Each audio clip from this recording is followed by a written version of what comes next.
and this is what I have found when I'm actually talking with other students and presenting on Job. This is the part that is so often overlooked. And I think that this actually changes how you're going to read Job if you miss verse 8. If you Mhm. don't take this to heart and really situate yourself right here, you're going to miss, I think, what is actually being presented within the text of Job. And that is because the Lord comes back to, Yahweh comes back to the Hasatan, and he is the one who says, have you thought about Job? Yeah. Yes, that's right. It's Yahweh who says, have you considered Job? Yep. I mean, you're probably considering these others. They're terrible sinners.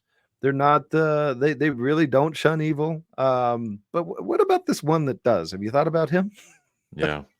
It's It's a great point. Yahweh's the one who brings it up. yeah, He's he's the the one. one who does it. It's And because I hear in sermons all the time that the devil really wanted to get Job, and I'm thinking, but that's not what we have here, is it? no, you're absolutely right. In verse 8, it's Yahweh who says to him, "Have you thought about Yeah. Job?" Mhm. That's true. And this is the point, really, right here. He chooses Job not because of any reason, but that Job is Tam Yashar, that he Yireh Elohim, he fears Mhm. God, and he Mhm. and he turns Sar Merah, he turns from evil.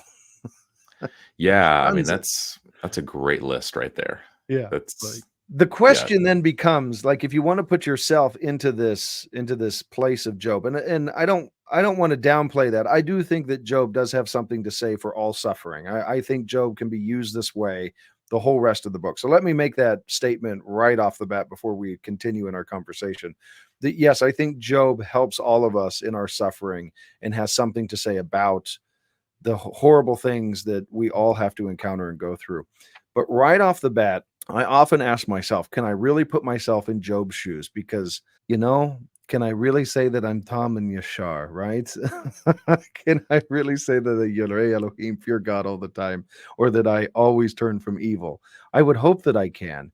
But the point is that we as Christians, like, we can't really even get to that point because we are sinners, and we are those who have to always acknowledge that we are in a place in need of the grace of God. And so it's very interesting right here at verse 8 that we are not dealing with sinners suffering, that we are dealing with someone who is the most righteous, and he is being chosen by Yahweh to be the challenge for the challenger when it comes to suffering. And that is the point. So I'll often say to people who are like, I feel like Job, I'm like, oh, are you the most righteous person in all the earth? My God.